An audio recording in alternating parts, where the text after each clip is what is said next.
मङ्गलं पञ्चपरमेष्टि मङ्गलं तीर्थङ्करं मङ्गलं विश्वजिन्धर्मं मङ्गलं वीरशासनं यस्य स्वयं स्वभावाप्तिरभावे कृष्णकर्मणः तस्मै संज्ञानरूपाय नमोस्तु परमात्मने नमोस्तु परमात्मने। इष्टोपदेश महान ग्रंथ है। आचार्य देवनंदी अपर नाम पूज्यपाद स्वामी द्वारा यह लिखा गया है। 6वीं शताब्दी में आचार्य पूज्यपाद स्वामी हुए हैं, तभी यह ग्रंथ लिखा गया। 51 श्लोक हैं, संस्कृत भाषा में लिखा गया है। बहुत ही आध्यात्मिक ग्रंथ है। जो मन की शांति चाहते हैं, सच में सुख चाहते हैं, उनके लिए ये ग्रंथ पढ़ना भी चाहिए, इसका बार बार चिंतन भी करना चाहिए और इसका अभ्यास भी करना चाहिए। 28 नंबर के श्लोक में बताया गया था कि जो संयोग है, यदि हम उससे राग करते हैं, उससे द्वेष करते हैं, उससे मोह करते हैं, तो उससे हमें दुख का भागीदार बनना पड़ता है। ये शरीर संयोग है। ये शरीर क्या है? संयोग है। आज है, कल नहीं है, कल दूसरा मिलेगा, फिर आगे तीसरा मिलेगा। ऐसे शरीर कितने बार मिलते हैं, लेकिन इस शरीर को पाकर के हम शरीर से मोह रखते हैं, शरीर के प्रति 24 घंटे सोचते हैं, उसके विचारते हैं, उसमें ही अपना भाव लगा के रखते हैं। मेरा शरीर काला हो गया, अब गोरा हो गया, अब बुढ़ा हो गया, वृद्ध हो गया, जो कुछ भी है।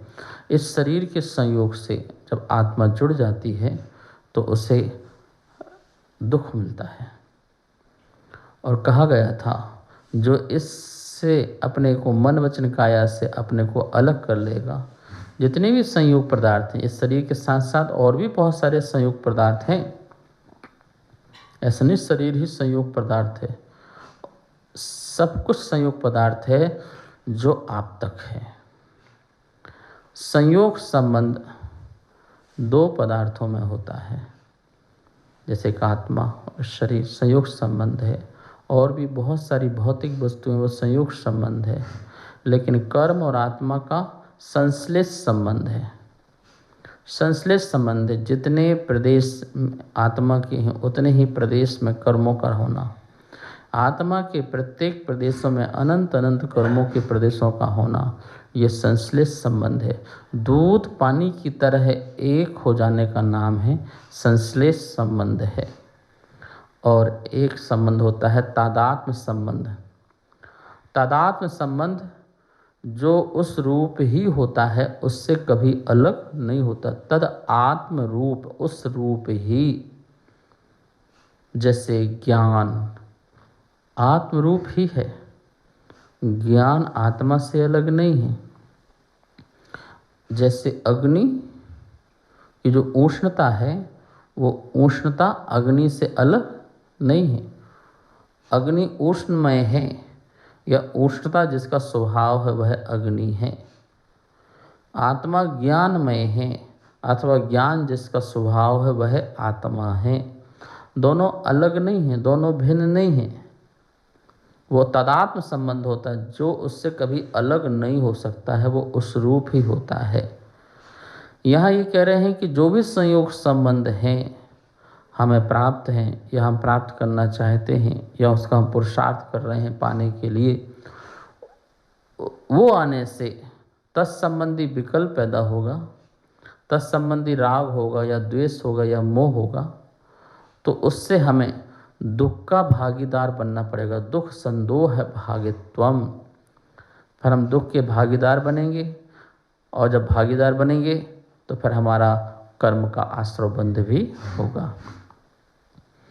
यहाँ ये कह रहे हैं, जो भी तुम्हें संयोग वस्तु मिली हुई है, या शरीर है, जो कुछ भी है, उसमें तुम राग द्वेष मोह मत करो, क्योंकि वो तुम्हारी शाश्वत चीज़ नहीं है। वो सब की सब जो हैं पौद्गलिक परिणतियाँ हैं। उन पौद्गलिक परिणतियों में अपनी परिणति को ठीक रखो, उसके अनुरूप अपनी परिणति मत बनाओ।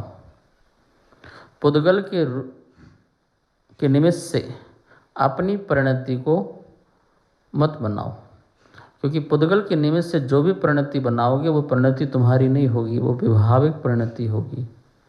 और अपने ही परिणमन से अपनी जो परिणति बनाओगे वो परिणति तुम्हारी स्वाभाविक परिणति होगी। आज हम 29 नंबर का श्लोक देखेंगे और इसमें यही बात कही जाएगी कि भाई तुम्हें घबराने की आवश्यकता नहीं है, तुम अपने स्वरूप का ध्यान करो, जिससे तुम्हें किसी प्रकार का परिवर्तन होने की आवश्यकता नहीं पड़ेगी। पर के प्रति, पर के अनुरूप आप अपने अनुरूप जो है परिणमन करोगे, फिर इस प्रकार से पर अपन समझेंगे। पहले उच्चारण करते हैं श्लोक का। न मे मृत्युः कुतो भीतिर्, न मे व्याधि कुतो व्यथा, नाहं बालो न वृद्धोऽहं न युवैतानि पुद्गले।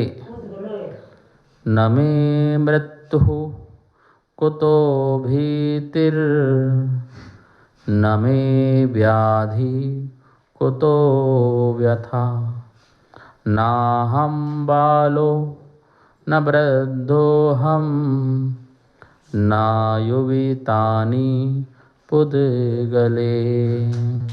मैं मेरी मृत्यु ना नहीं है, तब मुझे भीति ही भय कुतो कैसा, मैं मेरे कोई व्याधि रोग ना नहीं है, व्यथा कष्ट कुतो कैसा किसका, अहम मैं बालः ना बालक नहीं हूँ, अहम मैं वृद्धा वृद्ध ना नहीं हूँ, युवा युवक ना नहीं हूँ, एतानी ये सब पुद्गले पुद्गल में होते हैं।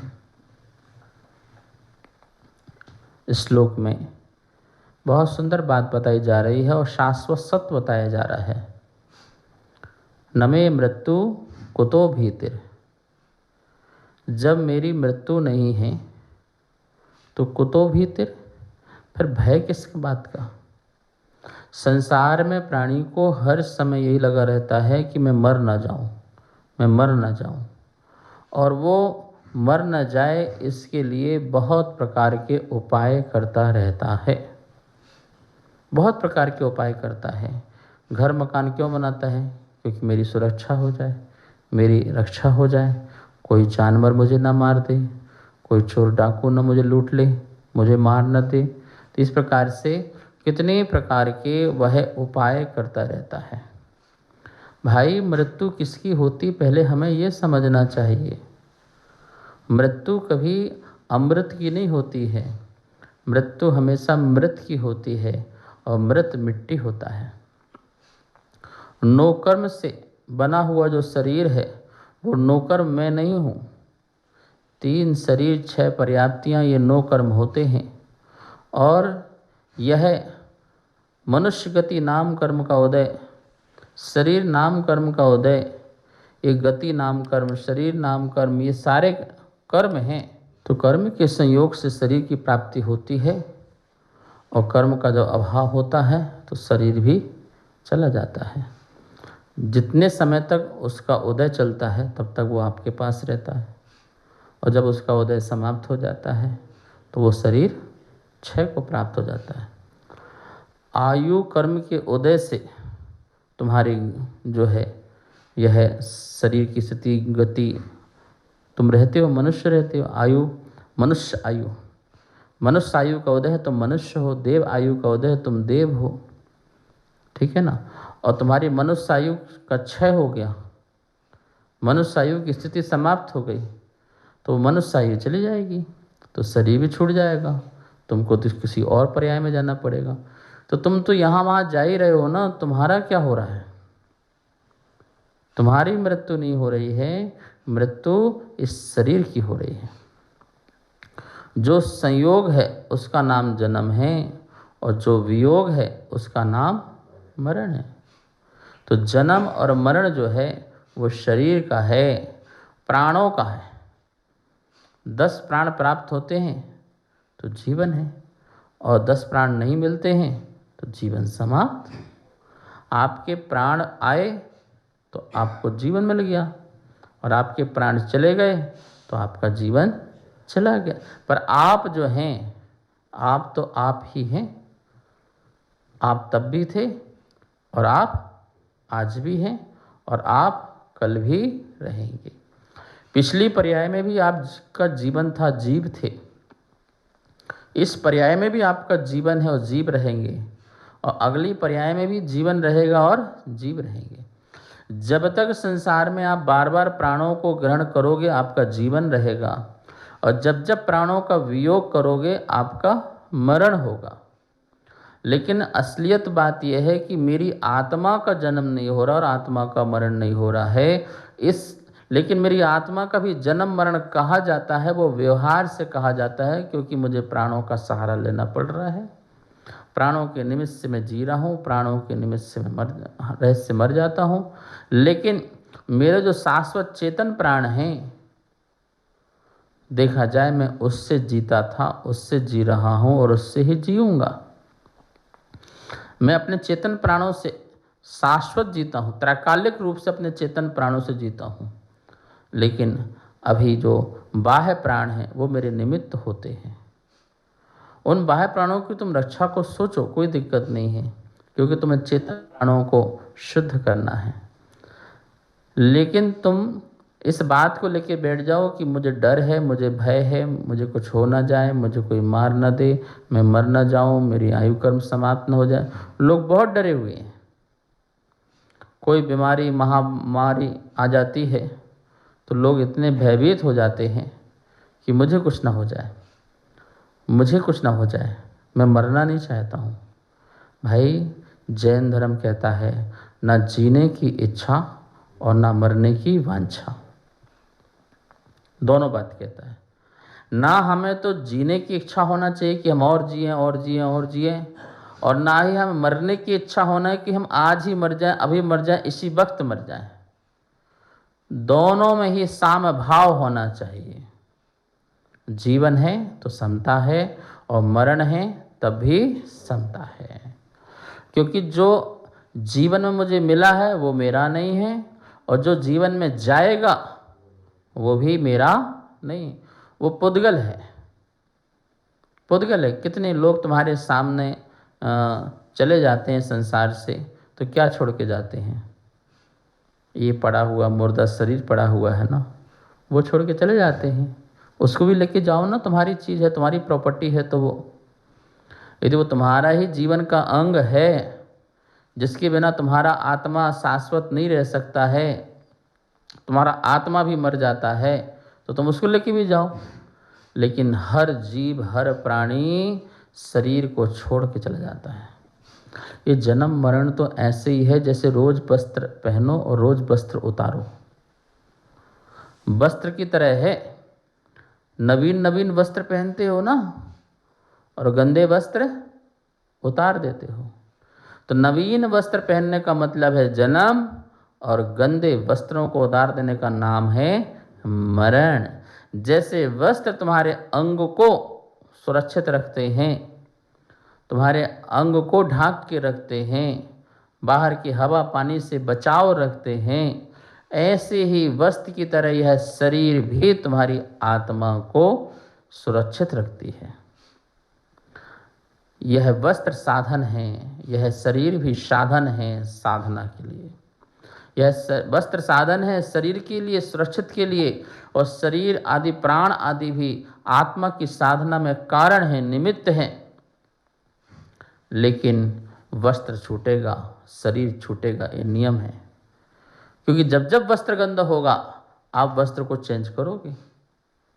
ऐसे ही जब जब हमारी आयु कर्म क्षीण होगी तो दूसरा शरीर धारण करेंगे, लेकिन वो ही व्यक्ति इस शरीर को धारण करता है जो आगे भी और जीना चाहता है, मरते मरते भी जीना चाहता है। मरते मरते भी ये शरीर क्षीण हो रहा है, लेकिन इस शरीर के प्रति राग बना हुआ है, रो रहा है, निराशा में मर रहा है, छूट जाएगा छूट जाएगा छूट जाएगा, दुखी है। तो ऐसा जीव और कर्म को बंध बांधता है और उससे फिर और नए शरीर को धारण करना पड़ता है। उसका समाधि मरण नहीं होता, समता से मरण नहीं होता है, संयम से मरण नहीं होता है। जिसका समता संयम समाधि से मरण नहीं होता है, उसे बार बार शरीर को धारण करना पड़ते हैं। लेकिन जो सहज भाव से सहज रूप से शरीर से अपना मोह हटा लेता है, शरीर से अपना राग हटा लेता है, उसका शरीर छूट जाता है और वो जीव सुखी हो जाता है। उसे बार बार वस्त्र नए धारण करने की आवश्यकता नहीं होती है। वो सारा शरीर छोड़ करके मोक्ष को प्राप्त हो जाता है। आपको पता है मरण का कष्ट क्या है? जो शरीर नहीं छोड़ना चाहता उसको मरण का कष्ट होता है। जो शरीर से मोह छोड़ देता है उसे मरण का कष्ट नहीं होता है। साधु समाधि करता है उसे मरण का कष्ट नहीं होता है। क्यों? क्योंकि उसने शरीर से मोह छोड़ दिया, शरीर से लगाव छोड़ दिया। जब शरीर से लगाव छोड़ दिया तो उसे किसी प्रकार का कष्ट नहीं होता है। वस्त्र गंदे हो गए हों और किसी को वस्त्र पर राग नहीं है, द्वेष भाव नहीं है, तो गंदे वस्त्र को पहना रहता है वो। लेकिन जिसको द्वेष भाव हो जाता है तो वो वस्त्र को उतारना चाहता है, नवीन पहनना चाहता है। ऐसे ही संसार में जिसको राग होता है वो शरीर नहीं छोड़ पाता है, और जिसको शरीर से राग नहीं होता है, द्वेष नहीं होता है, वो शरीर उसका छूट जाता है, समाधि मरण हो जाता है। तो नमे मृत्यु को तो भीतर, जब मेरी मृत्यु नहीं है तो किस बात का मुझे भय है। यह बात यहाँ पर बताई। कार्यक्रम पाठशाला के पुण्यार्जक थे श्री दिगंबर जैन मंदिर, लोधी कॉलोनी, दिल्ली।